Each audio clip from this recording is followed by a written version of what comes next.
Hi viewers, எல்லாம் நல்லா இருப்பீங்கன்னு நினைக்கிறேன். இப்போ பசங்க எல்லாம் லீவில் இருக்காங்க. ஸோ இதில் இன்றைக்கி ஒரு கதை சொல்லலாம். அந்த கதை எப்படின்னாக்கா, சும்மா தமிழில் கதை சொல்கிறது, இங்கிலீஷில் கதை சொல்கிறது எல்லாருக்கும் பண்ணுறது தான்.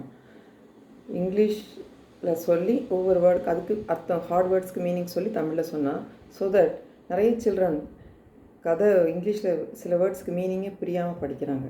So that they will come to know the hard words and the new meanings. So அதனால இன்றைக்கி நான் அப்படி பண்ணலான்னு இருக்கேன். So the title is clever crab. கிராப்னா நண்டு, உங்களுக்கு எல்லாருக்கும் தெரியும். Once an old heron lived by a lake full of fishes, crabs and turtles.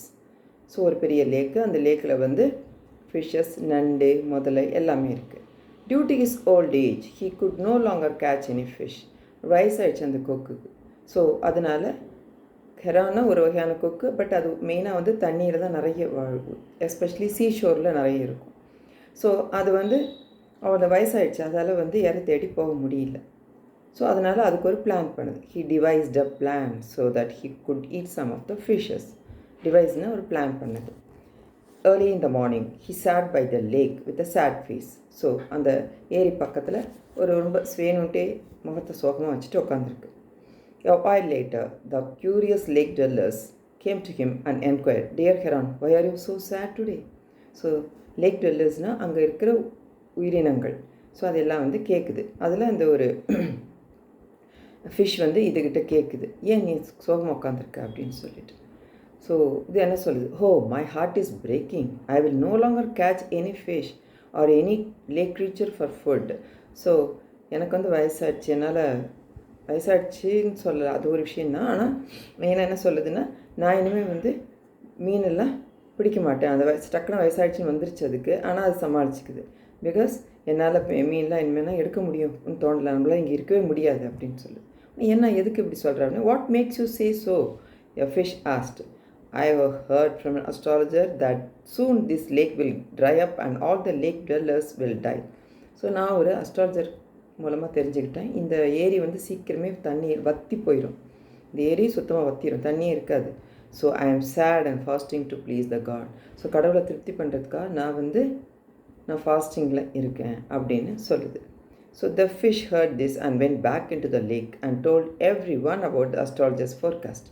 So உடனே அந்த ஃபிஷ் கடன்னு போய் எல்லாருக்கிட்டையும் இது சொல்கிறத நம்பிட்டு சொல்லிடுச்சு. ஓஹோ, இந்த பாரு, இந்த ஏரி தண்ணி வற்றி போயிடுமா, நம்ம எல்லோரும் இங்கே இருக்கிறது தெரியல, இப்போ தான் அந்த கொக்கு சொல்லிச்சு அப்படின்னு சொல்லி எல்லார்கிட்டையும் சொல்லிடுச்சு. All the creatures went together to the heron. One of them said, "Dear sir, is there any way we can save ourselves? We all will die if there is no water in the lake." So இப்போ என்ன பண்ணலாம், இதுக்கு ஏதாவது வழி இருந்தால் சொல்லு, இல்லைன்னா தண்ணி இல்லாமல் நம்ம எல்லாருமே இறந்து போயிடுவோம் அப்படின்னு அந்த ஃபிஷ் எல்லாம் வந்து ஹெரான்கிட்டே கேட்குது. "Yes, I can help you. At the edge of the forest there is a deep blue freshwater lake." So இந்த ஏரிக்கரை ஓரமில் அந்த எட்ஜுனா அதுக்கு மூலையில் ஒரு இன்னொரு டீப் ப்ளூ, தட் இஸ் நல்ல தண்ணி இருக்கக்கூடிய ஒரு ஏரி இருக்குது. "I can take each one of you to take that lake, but you will have to trust me."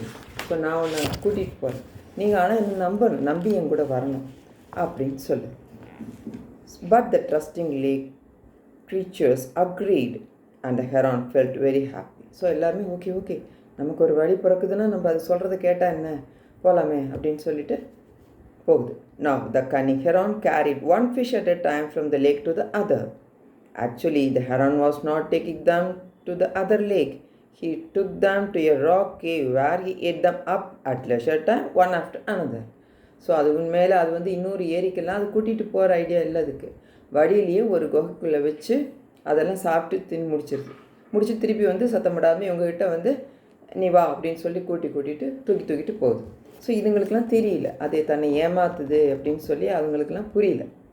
One day a crab went to the heron and said, "Dear sir, you have taken so many fishes to the other lake. Please take me today." ஒரு நண்டு வந்து கேட்குது, நீ இப்படி ஃபிஷ்ஷஸ்லாம் தூக்கிட்டு போறிய, என்ன தூக்கிட்டு போய் வரோம், நானும் தினம் தண்ணி இல்லாமல் வற்றி கிடக்கேன், என்ன தூக்கிட்டு போ அப்படின்னு சொல்லு. The heron agreed, but because he wanted to taste crab's fish also. So ஓகேன்னு சொல்லுது. எதுக்கு? ஆஹா, நம்ம இத்தனை நாள் வெறும் மீன் தானே சாப்பிட்டுட்டு இருந்தோம், கொஞ்சம் நண்டையும் சாப்பிட்டு பார்ப்போமே, நண்டு டேஸ்ட்டாக இருக்கும்ல அப்படின்னு சொல்லி அப்படி யோசிக்கும். The crab climbed onto the heron's back and the heron flew on. As the heron flew near the rock, the crab saw fish bones scattered near the rocky cave. அங்கே போகும்போது தான் அது தெரியுது, ஓஹோ என்ன இங்கே ஃபிஷ் போன்ஸ்லாம் இருக்குது, குட்டி குட்டி எலும்புலாம் தெரியுது. அப்போ இதுக்கு ஒரே சந்தேகம் வந்துருச்சு. He understood all in a moment.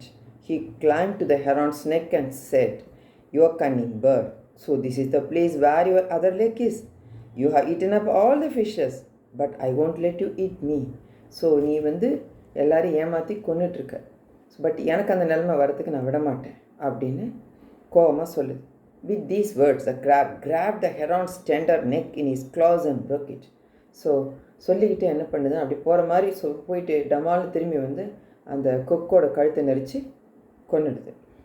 He dragged the head of the heron to the lake and told everyone what the heron had been doing. So அதை கழுத்தை பிடிச்சி அப்படியே தூக்கிட்டு இந்த பழைய லேக்குக்கு காமிக்குது, பாரு இது என்ன வேலை பண்ணியிருக்கு பாருங்கள், நீங்களாம் இதை நம்பிட்டு போயிருக்கீங்க அப்படின்னு சொல்லி மற்ற ஃபிஷஸ் கிட்ட காமிக்குது.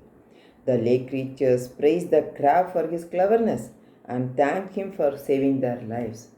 ஸோ அந்த க்ரீச்சர்ஸ்க்கெலாம் ரொம்ப சந்தோஷமாக இருக்குது, அப்பாடா எவ்வளோ ஒரு ஆபத்துலேருந்து நம்மளை மீட்டு கொண்டு வந்திருக்கு இந்த நண்டு அப்படின்னு சொல்லிட்டு அதுக்கு ரொம்ப தேங்க்ஸ் சொல்லுது.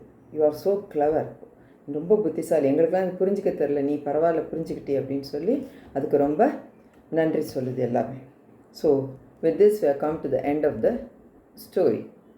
ஸோ இதுலேருந்து உங்களுக்கு என்ன தெரியுது? 3 விஷயம் நான் புரிஞ்சுக்கிட்டேன்.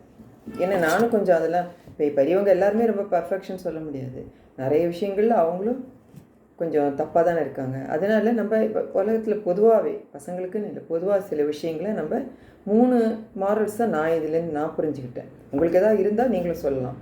Two not accept what ever others say. மற்றவங்க சொல்கிறது எல்லாத்தையுமே நம்ம தலையாட்டி ஓகே நீங்கள் சொல்கிறதெல்லாம் கரெக்டு, நீங்கள் சொல்கிற மாதிரி என்ன செய்யணும் அப்படின்னு சொல்லக்கூடாது, யோசிக்கணும். That is think on your own. So நீங்கள் திங்க் பிஃபோர் லீப், அது எல்லாருக்குமே தெரிஞ்ச விஷயந்தான். பட் நம்ம யோனாக சிந்திக்கணும், சொல்கிறது கரெக்டாக, நம்ம பண்ணுறது கரெக்டாக, நமக்கு அது நன்மையா தீமையா யோசித்து செய்யணும். Third one, above all observe things around you. சரி, அப்சர்வேஷன் வேணும். நம்மளை சுற்றி என்ன நடக்குது, என்ன சரியாக நடக்குது, என்ன தப்பாக நடக்குதுன்னு வேணும்.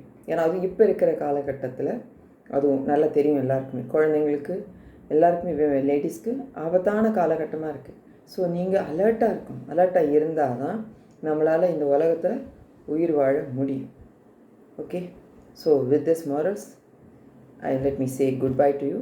Happy New Year to all of you. என்னோடய சேனலை கண்டிப்பாக புது வருஷத்தில் சப்ஸ்கிரைப் பண்ணுங்கள், இது வரைக்கும் பண்ணாதவங்க. See you then. Bye.